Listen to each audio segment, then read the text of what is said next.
Well, good morning. I believe it's Wednesday. Pretty sure it's Wednesday. I was out yesterday making bags.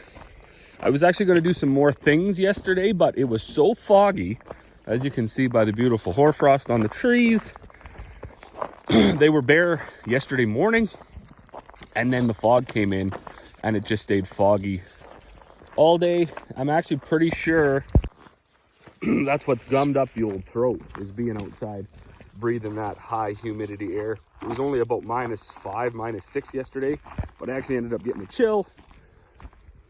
That whole thing, right? Oh, Alberta's a dry cold. Well, I don't know, historically we were a dry cold. The last few years, we're beginning such incredible levels of moisture and fog and frost and things that I think we've shifted away from being a dry cold to now just being a miserable place to live for 360 days a year. But for those 5 days, she's quite a beautiful part of the world. First thing I got to do here is plug the Kenworth in. So he's up there. Looks kind of sad too. He's all fogged, frosted in, or whatever you want to call it. I did come up yesterday. I had him plugged in and I had the battery charger on for most of the day. And then it just got too late. I had too many bags to make, so I didn't get back up here to get him started. So I'll plug him in now in about 4 hours. I'll come see if he starts, and then, and then we'll bring him down. I want to grease up the fifth wheel hitches, grease the truck up a little bit. I got one load of grain to haul over to the neighbors in the next day or two, and then he's gonna need an oil change and what have you. So battery charger's still on, flashing good. I like to do this, and then it just kind of maintains at 2 amps. And then this is the block heater cable here. Plug that in. I always liked it better when they sparked when I plugged them in, because I knew that they were working then. Of course, I didn't know how detrimental that sparking was to the ends of the plug-ins, and it would just burn them off. But I did crawl under it. It's leaking out of there. I did crawl under it and felt it yesterday, and the oil pan was warm, so must be working. All the bags tied up for once. Usually they're all sitting out in the yard open, but I was trying to kick this stupid sore throat yesterday, so I was trying to work myself a little bit harder to get the the helper T cells or suppressor T cells or whatever the ones that are that fight off the cold. I was trying to get them motivated to do their thing. It's starting to snow already. Might be just a miserable day. Might be a day for playing in the house with the kids. That's only about the 3rd time I've had that tractor plugged in all winter. And it's January 3rd. Totally amazing. We had a recent development yesterday on the old clutch situation in this grain truck.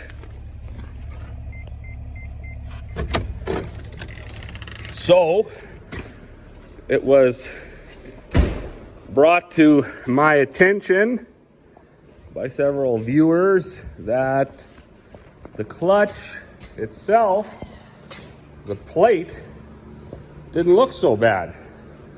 And me being a nobody as far as mechanics goes, I actually tended to agree with them, because there seems to be quite a bit of meat left on there. I don't know how good you can see it. Anyways, but my buddy Jeremy, I called him yesterday. We were chatting and he said, well, check your pressure plate. Apparently there's some sort of a press tool that they use to see how hard these springs are to push. And apparently these style pressure plates, maybe all pressure plates, I don't know, they do fail after a while. So I had a stick and I pushed down, and they just have nothing to them, really. I mean, I've done a few clutches, and almost every single time a pressure plate has come out, I've just like instinctively tried to goof around with it and push the fingers, and I couldn't even ever budge them. And this one, like I say, you just kind of you know, seems to take about the same amount of weight it would take to crush a pop can. And I just can't see that being strong enough to lock that clutch into place. So apparently these style clutches are called button clutches, and they are rebuildable along with the pressure plate. So I will send these out and get them rebuilt, because there's nothing more frustrating than pulling onto the highway and putting your foot into it and hearing the engine rev up and realize that you're not actually going any faster, and then all of a sudden everything grabs and you take off.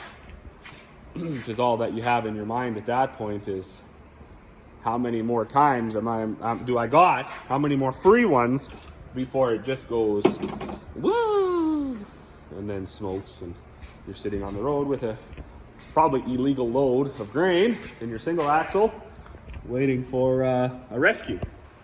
So we're gonna try to eliminate that situation altogether. I do have to say, this telehandler has been running like an absolute top. I went up yesterday to get a bale, and I put it in second gear, and I was climbing that trail that I just walked down here earlier. And yeah, it went all the way. It never even backed down. So I don't know if it's, well, I don't know why it did that.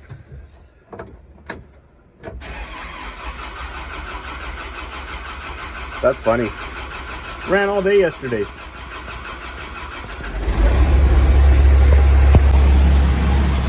All day yesterday, no issues whatsoever. Lots of power. Park it in the heated shop overnight. No good. So, injectors are on their way. I'm going to do the injectors anyways. Newer's mostly always better.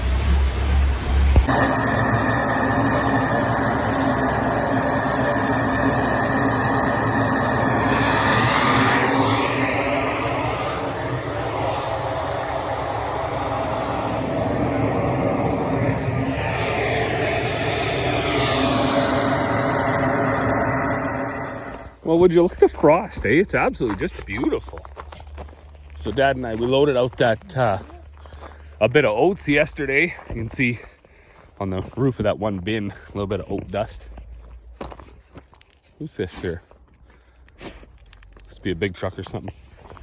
I'm just gonna go up now and fire Carl up, and once he's warmed up and the gentleman that's coming for a few totes of molasses gets here, then Emmy and I are actually going to head over to the neighbors and drop off his last load of oats that he wanted.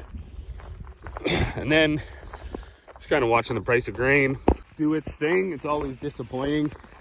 I shouldn't say it's always disappointing. It's disappointing now over the last few years because we had such high prices. You know, we had canola up around $27 at one point. Now it's back to about 14.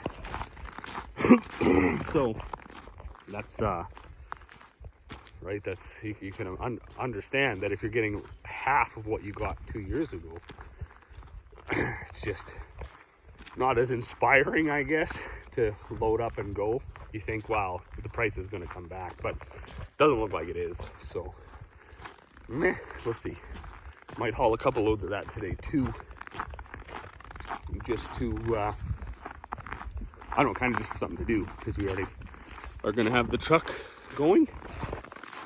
We'll see if he starts. I'm not sure what's going on with his battery situation. It takes no time to charge it with this charger, but it doesn't. It just doesn't have the cranking ability, capacity, whatever you want to call it, that it used to have. So I'm assuming one of 4 batteries has failed, and when you start cranking it, it just sucks the life out of the other good batteries. Well, he's running, so that's kind of a win, I guess. I'm gonna run back to the house, have another half a cup of coffee while I wait for him to warm up, wait for the dude to show up with the molasses. It's not nice outside. So, well, it's only about -9 because of the, like you can see, everything's covered in that frost. There's quite high humidity, which I think is what kind of got me a little bit. Working outside in this last couple days got my throat a little bit, because I seem to be the only one out of my parents, my kids, and my wife that's actually getting sick. And I think I'm on about my 4th stretch here of being slightly under the weather, so kind of getting old. Well, that just ended up being a whole bunch of days of just making bags. So back at that. Anyways, it's like probably 5:30 now, so it's gonna be it for me. I'm gonna go in, gonna have some supper. Cold, high humidity too, a little bit of a wind chill, not fun. But as always, thanks for watching, and we will see you all on the next one.